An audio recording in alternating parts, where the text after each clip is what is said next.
नमस्ते, मैं राष्ट्रीय स्वामी सहायक आचार्य गवर्नमेंट कॉलेज श्री डूंगरगढ़ राजनीतिक विज्ञान के इस यूट्यूब चैनल पर आप सबका बच्चों में स्वागत करती हूँ। आज हम पढ़ेंगे राजनीतिक विज्ञान के तहत वैधता को। वैधता ये BA प्रथम वर्ष के राजनीतिक विज्ञान के मूल आधार के तहत टॉपिक आता है। इसके संदर्भ में जो शक्ति और सत्ता है उसका हम पहले विस्तार से अध्ययन कर चुके हैं। उसी क्रम को आगे बढ़ाते हुए शक्ति और सत्ता के क्रम को आगे बढ़ाते हैं आज हम पढ़ते हैं वैधता। वैधता किसी भी तात्पर्य सामान्यतः हम औचित्यपूर्णता से ले सकते हैं। किसी भी सत्ता की जो शक्ति है उसे सत्ता के रूप में स्वीकृत करने के लिए वैधता आवश्यक होती है। वैधता औचित्यपूर्णता, और ये औचित्यपूर्णता कहाँ से प्राप्त होती है? ये होती है सहमति से, और ये सहमति अधीनस्थों या सामान्य जनता की सहमति होती है। तो ये जो अधीनस्थ सामान्य जो जन है उनकी सहमति जब औचित्यपूर्णता के रूप में प्राप्त हो जाती है तो शक्ति फिर वैधता के माध्यम से सत्ता बन जाते हैं। तो सत्ता के लिए ये आवश्यक है कि उसे वैधता प्राप्त हो, और बिना वैधता के यानी कि बिना सहमति के अधीनस्थों की कोई भी शक्ति सत्ता नहीं बन सकती। तो औचित्यपूर्ण सरकार है, उनका सत्ताओं का विश्लेषण का मूल आधार ये वैधता या औचित्यपूर्णता ही है। इसी के आधार पर सत्ता को हम पढ़ते हैं। और लोकतंत्र के लिए तो सत्ता जो वैधता उसका विशेष महत्वपूर्ण है, क्योंकि जो भी लोकतंत्रीय व्यवस्थाएं हैं और उनमें जनता की सहमति पर आधारित होती है। क्योंकि लोकतंत्र में भय या आतंक के आधार पर आज्ञा का पालन कराना बड़ा मुश्किल हो जाता है, और लोकतंत्रीय व्यवस्था में वैधता ही जनता की सहमति, उसकी स्वीकृति और सहभागिता के आधार पर ही कोई जो शासन है वो उसका संचालन किया जा सकता है। यदि बल दमन आदि का प्रयोग किया जाता है तो फिर वो सरकार है, वो शासन वो अपनी औचित्यपूर्णता को खो देती है, और ये ऐसा आगे चलकर वो राजनीतिक व्यवस्था के लिए बहुत घातक साबित होता है। लोकतंत्र के लिए अच्छा नहीं माना जाता है, और लोकतंत्र के अधिक लंबे समय तक नहीं टिक सकता है। इस प्रकार वैधता स्वीकृति है वो राजनीतिक व्यवस्थाओं के लिए बहुत महत्वपूर्ण है। एम लिप्सेट ने इसके बारे में कहा है कि किसी विशिष्ट लोकतंत्र की स्थिरता है वो न केवल आर्थिक विकास पर अपितु वहाँ की राजनीतिक व्यवस्था की वैधता और क्षमता पर भी निर्भर करती है। यदि आर्थिक दृष्टि से कोई भी सत्ता बहुत शक्तिशाली हो लेकिन उसे जनता की सहमति प्राप्त नहीं है, स्वीकृति प्राप्त नहीं है, तो वो सत्ता शासन अधिक समय तक नहीं चल सकता। इसलिए वैधता या औचित्यपूर्णता किसी भी शासन के सुचारू संचालन के लिए आवश्यक मानी जाती है। वैधता शब्द की उत्पत्ति लेजिटिमस शब्द से हुई है, जो कि एक लैटिन शब्द है, और इसी शब्द से आगे बनकर लेजिटिमेसी शब्द अंग्रेजी शब्द है, इसका उद्भव हुआ है। वैधता की हम आगे व्याख्या करें, औचित्यपूर्णता की हम आगे करें, तो इसके अंतर्गत राजनीतिक व्यवस्था के जो सामान्य जन में विश्वास होता है वैधता के तहत कि सत्ताधार की सत्ता और उसका प्रयोग उसकी जो सामान्य स्वीकृत नियम है और जो क्रियाएं हैं उन्हीं के आधार पर होगा। तो जब जनता इससे सहमत हो जाती है कि जो सरकार है वो सत्ता का प्रयोग कर रही है, वो सामान्य जनता उनकी सामान्य जनता की सहमति से, स्वीकृत नियमों से और उन्हीं की जो स्वीकृत क्रिया विधि है उसी के आधार पर वो कार्य कर रही है, तो वो औचित्यपूर्ण या वैध सरकार मानी जाती है। डोल्फ स्टर्नबर्गर ने इसके बारे में कहा, उन्होंने कहा है कि इस वैधता को शासकीय शक्ति की नींव मानना है। डोल्फ स्टर्नबर्गर ने वैधता को शासकीय शक्ति की नींव माना है, जिसके अनुसार सरकार को यह चेतना रहती है कि उसे शासन करने का अधिकार है, तथा दूसरी ओर शासितों द्वारा उसे अधिकार को स्वीकार किया जाता है। शासक इस बात को स्वीकार करता है कि उसे सत्ता जो शासितों से प्राप्त होती है, और शासित इसको स्वीकार करते हैं।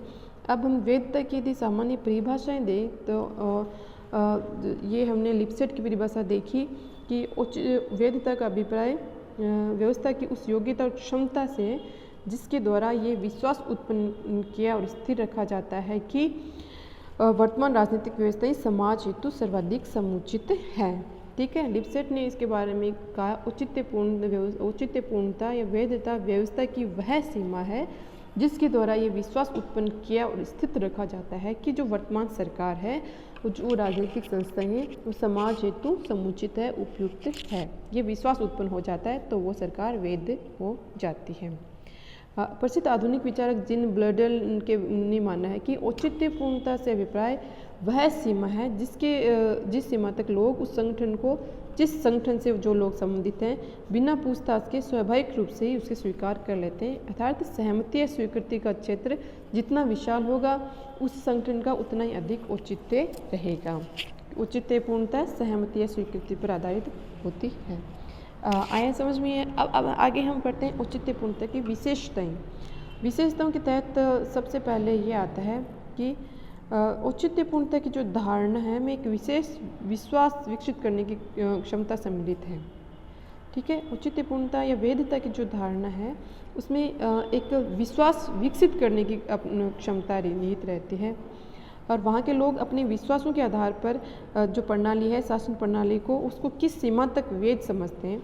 यदि कुछ व्यक्तियों ने अपने संकुचित हितों के सामने रखकर क्रांति के माध्यम से असंवैधानिक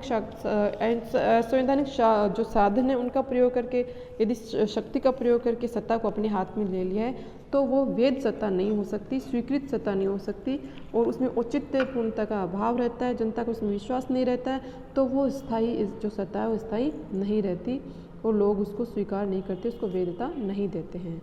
और लोग इसलिए लोगों में ऐसा विश्वास उत्पन्न हो जाए कि राजनीतिक जो व्यवस्था है वो वैध है, वो उसको सहमति दे दें और लोग ये मानने लगे, उनको विश्वास हो जाए कि व्यवस्था उनके हितों के अनुरूप है, उनके हितों के अनुकूल है, तो वो सत्ता उतनी ही शक्तिशाली होती है। तो विशेष जो विश्वास विकसित की जाती है सहमति का सामान्य जनता के द्वारा, अधीनस्थों के द्वारा, तो वो सरकार उतनी ही वैध मानी जाती है, शासन सत्ता है वो उतना वैध माना जाता है। औचित्यपूर्णता की जो धारणा है उसमें प्रभावकता की धारणा भी संबंध है, प्रभाव इसमें निहित रहता है और वैधता उसकी कोई भी सत्ता है, राजनीतिक व्यवस्था है, उसकी स्थिरता उसकी और जो औचित्यपूर्णता उसकी प्रभावकता पर निर्भर करती है। कि जैसे हम समझें कि किसी व्यवस्था को वैधता तभी प्राप्त हो सकती है जब कुछ सीमा तक उसे प्रभावशीलता प्राप्त हो। राजनीतिक व्यवस्था केवल कहने भर के लिए नहीं होती वरन उसके नागरिकों के जीवन का एक आवश्यक प्रभावी नियंत्रण वो रख सके और उसका प्रभाव जो सत्ता है उसका जनता के दैनिक कार्यों पर, जनता के कार्यों पर, उनके विश्वासों पर उसका प्रभाव भी होना चाहिए। यदि वो जितना प्रभाव पड़ता है उतनी ही जनता उससे सहमत होती है, उससे स्वीकृत करती है। कौटिल्य के अनुसार राज्य का आवश्यक कार्य है सज्जन की रक्षा और हित की वृद्धि करना तथा दुर्जन को दंड देना। तो ये इसी के तहत राजनीतिक व्यवस्था में वैधता तभी होती है जब प्रभावशाली रूप से वो ये कार्य कर सकें, यानी कि व्यवस्था बना समाज में एक व्यवस्था बनाकर रख सकें और जनता में विश्वास हो के कि ये प्रभावशाली सरकार है, सत्ता है, प्रभावशाली है, वो अच्छे कार्य करती है और जनता के हितों के अनुरूप है और कानून और व्यवस्था के हितों के अनुरूप है। तो जो प्रभावित सत्ता होती है, प्रभावशीलता जितनी अधिक होगी उतनी ही वो वैधता भी उसकी मात्रा उतनी अधिक होती है। और वैधता किसी व्यवस्था की जो वैधता है वो उसके मूल्यों पर भी निर्भर करती है। किसी व्यवस्था के लोगों का जो स्वाभाविक मूल्य, उनके जो विचार हैं, यदि उनकी असहमति के आधार पर सरकार है तो देश जो जनता है जनता के मूल्यों और विश्वासों पर आधारित शासन है, सत्ता है, तो वो सत्ता अधिक स्थायी होती है, वो अधिक वैध मानी जाती है। जैसे कि यदि किसी देश में लोकतंत्र की जड़ें गहरी है तो तो ऐसी स्थिति में सरकार की वैधता प्राप्त करना कठिन कार्य नहीं है। जबकि किसी ऐसा देश जहाँ गैर लोकतांत्रिक देश है, जहाँ हमेशा सैनिक सरकार रही है, तो वहाँ लोगों की लोकतंत्र के प्रति विश्वास, सहमति नहीं रह पाती, तो वहाँ पर सत्ता की वैधता भी नहीं रहती है। आगे है वैधता है ये जो औचित्यपूर्ण शक्ति है वो सत्ता में परिवर्तन करने का गुण है। ये जो वैधता है ये क्या करती है, शक्ति को सत्ता में बदल देती है। ठीक है, वैधता है ये शक्ति को सत्ता में बदलने का जो गुण है वही वैधता कहलाती है। उचित शक्ति ही सत्ता होती है। Legitimate power is authority. इसका आशय ये है कि जब शक्ति को सत्ता की स्थिति प्राप्त होती है और जनसामान्य जो जनता है, सामान्य जनता है, उसकी दृष्टि से उसको वैधता प्राप्त हो जाती है। तो हम समझ सकते हैं कि शक्ति प्लस वैधता बराबर सत्ता। शक्ति को तभी हम सत्ता कह सकते हैं जब उसे जन सामान्य की वैधता पर उसकी औचित्यतापूर्ण उसको प्राप्त होती है, जन सामान्य उसको स्वीकृत करते हैं, उसको वैध देते हैं, तो फिर वो शक्ति है वो सत्ता बन जाती है। तो बहुत अच्छी एक हम सामान्य शब्दों में समझ सकते हैं कि सत्ता क्या है। सत्ता है शक्ति में जब वैधता प्राप्त हो जाती है, स्वीकृति प्राप्त हो जाती है, तो वो सत्ता बन जाती है। तो शक्ति में शक्ति को वैधता को सत्ता में बदल देती है। इसके अलावा वैधता सामाजिक स्वीकृति पर भी आधारित है। किसी व्यवस्था में वैधता जो वैधता है कुछ विशेष व्यक्तियों की सहमति पर नहीं बल्कि जो विशाल की सामाजिक सहमति है उस पर निर्भर करती है। और वो सहमति बाहरी दबाव या प्रभाव के कारण नहीं होती, वरन जो विवेकशील व्यक्ति हैं समाज के जो उनके विश्वासों पर आधारित होनी चाहिए। इस प्रकार वैधता कुछ विशेष लोगों या केवल अभिजन वर्ग पर निर्भर नहीं बल्कि विशाल सामाजिक स्वीकृति पर आधारित होती है। इस तरह हमने देखा कि वैधता है, इसमें बहुत से कार्य हैं, बहुत से बिंदु हैं जो कार्य करते हैं। जनता के मूल्य और विश्वास बहुत अधिक महत्वपूर्ण होते हैं। इसके संबंध में लिपसेट लिखते हैं कि सामूहिक राजनीतिक व्यवस्था को वैध या अवैध इस आधार पर समझते हैं कि राजनीतिक व्यवस्था के मूल्यों का उनके मूल्यों का समाज के मूल्यों में कितना सामंजस्य और जितना सामंजस्य है अथवा सामंजस्य नहीं है। जितना सामंजस्य होगा वो सत्ता उतनी वैध होगी, और समाज के मूल्यों के साथ जितना सामंजस्य नहीं होगा वो सरकार उतनी ही अवैध या अस्थायी होगी। अब हम प्रकार समझते हैं। तो मैक्स वेबर ये शक्ति, सत्ता और वैधता के संबंध में जो प्रकार हैं उन मैक्स वेबर के महत्वपूर्ण माने जाते हैं। वही उन्होंने 3 प्रकार बताए हैं, जैसा कि उन्होंने सत्ता के प्रकार बताए हैं। वह परंपरागत, बौद्धिक या कानूनी वैधता और करिश्मावादी वैधता। तो इस प्रकार ये वैधता के 3 प्रकार हम देखते हैं। आगे हम देखते हैं कि वर्तमान में वैधता की औचित्यपूर्णता का जो संकट है, क्राइसिस ऑफ लेजिटिमेसी, वो क्या कहते हैं, उसे क्या है, वो क्या है, वैधता का संकट किसे कहते हैं और उसके क्या कारण हैं। वैधता के संकट का आशय ये है कि व्यवहार में अनेक बार व्यवस्था है उसकी वैधता या औचित्यपूर्णता की स्थिति में संकट की स्थिति खड़ी हो जाती है। ठीक है, व्यवहार में कई बार वैधता या औचित्यपूर्णता के संदर्भ में संकट की स्थिति खड़ी हो जाती है, और इसका कारण ये है कि जो राजनीतिक, सामाजिक, आर्थिक और सांस्कृतिक परिस्थितियाँ उसमें निरंतर परिवर्तन होता रहता है। ठीक है, यदि राजनीतिक व्यवस्था अपने आप को इन परिवर्तनों के अनुरूप बना लेती है तो वैध बनी रहती है, लेकिन यदि राजनीतिक व्यवस्था अपने आप को इन परिवर्तनों के अनुरूप नहीं ढाल पाती है तो उसकी वैधता को आघात पहुंचता है। और इसी प्रकार यदि सत्ताधारक हैं वो अपनी व्यवस्था के वो परिस्थितियों के अनुसार, राजनीतिक, सामाजिक, आर्थिक परिस्थितियों के अनुसार यदि अपने उद्देश्यों को बदलते हैं और जनता के व्यापक हित को स्वीकार करते हैं, अपनी संकुचित मार्ग को छोड़कर जनता के हित की साधना में कार्य करते हैं, तो फिर वो वैध हो जाते हैं। इसके विपरीत वो सिर्फ अपने हितों, स्वार्थों में लगे रहते हैं तो वो धीरे धीरे जनता की सहमति को खो देती है, उसकी स्वीकृति को खो देती है और वैधता की उसमें कमी हो जाती है और जनता उसको फिर स्वीकार नहीं करती है। इसे कहते हैं वैधता का संकट या औचित्यपूर्णता का संकट। इसके मुख्य कारण क्या क्या हैं? पहला है नवीन अवस्थाएं। क्योंकि समय के साथ साथ नवीन धारणाएं, विचार, नवीन ढांचे विकसित होते रहते हैं और परिवर्तित परिस्थितियों के अनुसार यदि राजनीतिक व्यवस्था अनुकूल परिवर्तन कर लेती है तो उसकी वैधता बनी रहती है, लेकिन जो व्यवस्थाएं समय की मांग के अनुरूप नहीं ढलती है तो उसमें वैधता का संकट खड़ा हो जाता है। जैसे प्राचीन काल में राजतंत्रीय व्यवस्था थी और कालांतर में फिर धीरे धीरे लोकतंत्रीय व्यवस्था का उदय हुआ। तो जिन व्यवस्थाओं ने, राजनीतिक व्यवस्थाओं ने अपने आप को लोकतंत्री तत्वों के अनुरूप ढाल दिया, उनकी वैधता बनी रही, लेकिन जो उनके अनुरूप नहीं ढाला अपने आप को, राजतंत्री बना रहा, तो वहाँ क्रांति की स्थिति उत्पन्न हो गई, क्योंकि जनता ने उनको उनको सहमति नहीं दी, जिससे क्रांति उत्पन्न हुई और क्रांति से फिर वो सत्ता संकट में उनकी आ गई। तो नवीन अवस्थाओं के अनुरूप सरकार को बदलते रहना चाहिए, तभी उसकी वैधता स्वीकृत रहती है। आगे उनके संकट का कारण, वैधता के संकट का कारण, वह परंपरागत समूह के अस्तित्व का संकट। वैधता का संकट उस समय भी खड़ा हो जाता है जब जो नवीन अवस्थाओं के कारण जो परंपरागत संस्थाएं या समूह है उनकी स्थितियों को भी संकट खड़ा हो जाता है।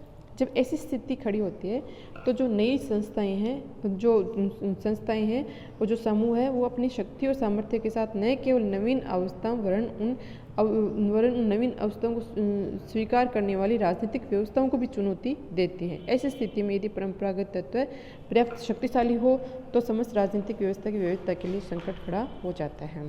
ठीक है, यदि परंपरागत जो संस्थाएं हैं वो परिवर्तन के अनुसार अपने आप को परिवर्तित नहीं करती है, उसको नवीन स्वरूप प्रदान नहीं करती है, तो उस स्थिति में वैधता का संकट हो जाता है। जैसे कि उदाहरण के रूप में देखें कि ईरान के जो भूतपूर्व शाह थे वो ईरान को आधुनिकता के मार्ग पर आगे बढ़ाने का कार्य कर रहे थे।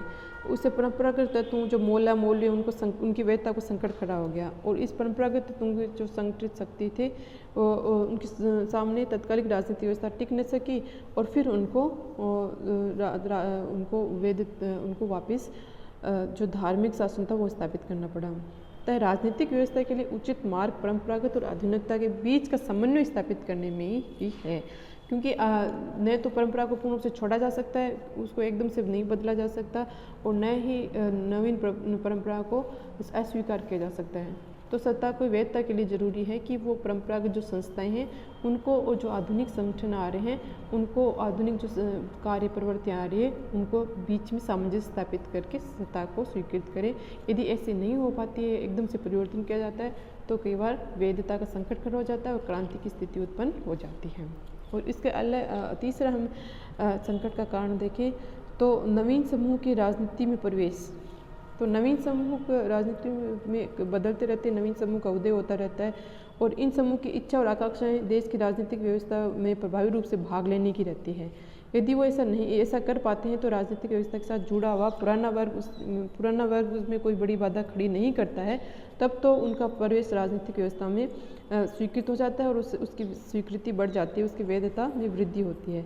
यदि जो राजनीतिक व्यवस्था की वैधता को आघात जो पहुंचाता है, उसमें यदि नवीन व्यवस्था को स्वीकार नहीं किया जाता है तो उस स्थिति में वैधता का संकट खड़ा हो जाता है। तात्पर्य यह है कि जो नवीन संगठन उत्पन्न होते हैं राजनीति में, उनको परंपरागत राजनीतिक समूह के साथ उनको प्रवेश दे दिया जाता है, तो राजनीतिक व्यवस्था की वैधता बढ़ जाती है। यदि नहीं होता है तो ये वैधता उनकी घट जाती है। लिपसेट ने कहा है कि वैधता के लिए दूसरे और तीसरे संकट का उल्लेख करते हुए उन्होंने लिखा है कि राजनीतिक व्यवस्था में व्यवस्था चाहे वैध रूप से प्रभावशाली हो, परंतु यदि परंपरागत समूह की स्थिति को कोई खतरा उत्पन्न होता है, उभर रहे समूह, जो नए समूह उभर रहे हैं, उनको राजनीति में प्रवेश देने की आज्ञा देने से किसी नाजुक समय आता है, उसको इनकार कर दिया जाता है, तो व्यवस्था की वैधता के संदर्भ में संकट उत्पन्न हो जाता है। यानी कि जो नए समूह हैं उनको राजनीति में प्रवेश यदि नहीं दिया जाता है, उनको प्रवेश से इनकार किया जाता है, तो जो सामान्य जनता में उनकी स्वीकृति वो कम हो जाती है, उनकी वैधता को संकट उत्पन्न हो जाता है। अगला है प्रभावदायिकता का अभाव। वैधता के प्रमुख अगला हम देखें तो व्यवस्था के प्रति शंका। ये इस व्यवस्था के प्रति शंका का क्या तात्पर्य है? तो इसका तात्पर्य है कि जो व्यवस्था है, जब व्यवस्था अनेक बार ऐसी स्थिति उत्पन्न हो जाती है जब जनता है उस व्यवस्था को बहुत अधिक जो आकांक्षाएं हैं, जनता की आकांक्षाएं, उम्मीद है, जनता की जो जो आशाएं हैं, उनको पूरा करने में जो राजनीतिक व्यवस्था कई बार सफल नहीं हो पाती है। और जब राजनीतिक व्यवस्था सामान्य जनता की आकांक्षाओं और उनको पूरा नहीं कर पाती तो फिर वैधता के लिए उनका संकट खड़ा हो जाता है। ठीक है, और नव स्वतंत्र देश जैसे एशिया, अफ्रीकी, जब स्वतंत्र हुए थे तो जनता ने उनसे बहुत ज़्यादा आशा कर ली थी कि हम अब संपन्न हो जाएंगे या समाज में बहुत अधिक अच्छा स्थिति उत्पन्न हो जाएगी, और ऐसे आकांक्षाएं और आशाएं उनकी पूरी नहीं हो पाई थी, तो जन सहमति उन सरकारों के पीछे थे वो घट गई थी और लोकतंत्र जो व्यवस्था थी वहाँ खतरे में पड़ गई थी। तो जनता की अत्यधिक आकांक्षाएं और आशाएं भी कई बार वैधता के लिए संकट खड़ा कर देती है। और अगला है अप्रभावी। जब राजनीतिक व्यवस्था अप्रभावी हो जाती है तो जनता का विश्वास उसमें से उठ जाता है, जिसके कारण वो सत्ता को जो स्वीकृति वो कम हो जाती है। तो राजनीतिक सत्ता का प्रभाव जनता में प्रभावशील बनाए रखने के लिए प्रयत्न करना चाहिए, अन्यथा वैधता का संकट खड़ा हो जाता है। अब हम देखते हैं कि इस जो वैधता का संकट है उसको किस तरह से दूर किया जा सकता है और वैधता को, लेजिटिमेसी को किस तरह से स्थिर रखा जा सकता है। तो इसके लिए महत्वपूर्ण उपाय है कि नवीन परिस्थितियों के अनुसार व्यवस्था में परिवर्तन करते रहना चाहिए। प्रोफेसर एन जे सम्मेबर ने लिखा है इस संदर्भ में कि राजनीतिक तनाव से बचने के लिए सर्वाधिक बढ़िया तरीका ये है कि राजनीतिक संस्थाओं को परंपरागत व्यवस्थाओं को स्थिर रखने के साथ साथ जो राजनीतिक ढांचे में नवीन परिवर्तन है उनको भी शुरू कर दिया जाना चाहिए। तो नवीन व्यवस्थाओं के अनुरूप राजनीति को जो सत्ता है, राजनीतिक व्यवस्था है, उसको ढालते रहना चाहिए ताकि वेदता का संकट उत्पन्न न हो। परंपराओं की रक्षा, इसका तात्पर्य ये है कि प्रत्येक देश में कुछ ऐसी परंपराएं होती हैं जो उस देश के जनजीवन का आवश्यक अंग बन जाती हैं। तो राजनीतिक व्यवस्था जो सत्ता में व्यक्ति हैं, ये जो संस्था है, उन्हें उन परंपराओं से जुड़ी हुई संस्थाओं और अधिकारी वर्ग के लिए एक उचित मार्ग स्थापित करना चाहिए और उसमें स्थापित परंपराओं की पवित्रता को भंग न किया है, अपितु अपनी स्थिति को इन स्थापित परंपराओं के अनुरूप ही डाला चाहिए। यदि परंपराओं का सम्मान किया जाए तो जनता की सहमति उसमें स्थिर रहती है और उनको परंपराओं को यदि राजनीतिक व्यवस्था सम्मान देती है तो जनता उसे व्यवस्था को भी सम्मान देती है। तीसरा है वैधानिक व्यवस्था की रक्षा करना। इसका तात्पर्य कि जिस विधान के आधार पर किसी व्यक्ति या व्यक्ति समूह ने राजनीतिक शक्ति विधान के आधार पर उन्होंने सत्ता को प्राप्त किया है, उसके द्वारा संबंधित विधि विधान को न केवल बाहरी बल्कि आंतरिक रूप से भी उसको स्वीकार करना चाहिए, उसके अनुरूप कार्य करना चाहिए। और व्यवस्था की वैधता बनाने के लिए यह भी जरूरी है कि जो विधि विधान या जो कानून है वो लोगों के मूल्यों और विश्वासों के आधार पर हो, उनके विश्वासों के अनुरूप हो, उनके मूल्यों की कसौटी पर खरा हो। यदि ऐसा हो तो वैधता बनी रह सकती है। व्यक्तिगत चमत्कारी गुण भी कई बार बहुत महत्वपूर्ण कार्य कर देते हैं। यदि राजनीतिक व्यवस्था का नेतृत्व करने वाला व्यक्ति या जो वर्ग है उसमें चमत्कारिक व्यक्तिगत गुण हो तो सामान्य जन नेतृत्व और व्यवस्था के प्रति सम्मोहन का अनुभव करते हैं और उसके आदेशों का पालन करते हैं। तो इससे व्यवस्था की वैधता है वो बहुत अधिक बढ़ जाती है। आगे हम देखते हैं कि प्रभावकता के द्वारा भी आधुनिक युग में किसी भी व्यवस्था के लिए वैधानिकता को प्राप्त करने के लिए प्रमुख साधन उसका प्रभावी होना है। उसे नागरिकों के जीवन, संपत्ति, हितों की रक्षा करना चाहिए, उनकी वृद्धि करनी चाहिए। तब जनता ये अनुभव करे कि ये उनके हितों की रक्षा एवं वृद्धि करने वाली सरकार है। तो इस ऐसी स्थिति में वो अधिक प्रभावशाली हो जाएगी और जितनी अधिक प्रभावशाली होगी उतनी उसकी वैधता भी बढ़ेगी। अगला है लोकतांत्रिक ढांचा। कोई भी व्यवस्था जो लोकतांत्रिक ढांचे में व्यवस्थित है वो सशस्त्र सेनाओं, ये जो सैनिक शासन है, उसके बजाय अधिक वैध मानी जाती है। लोकतांत्रिक ढांचे के अंतर्गत व्यवस्था की वैधता को बनाए रखने के लिए जनता की सहमति का पालन किया जाना आवश्यक है।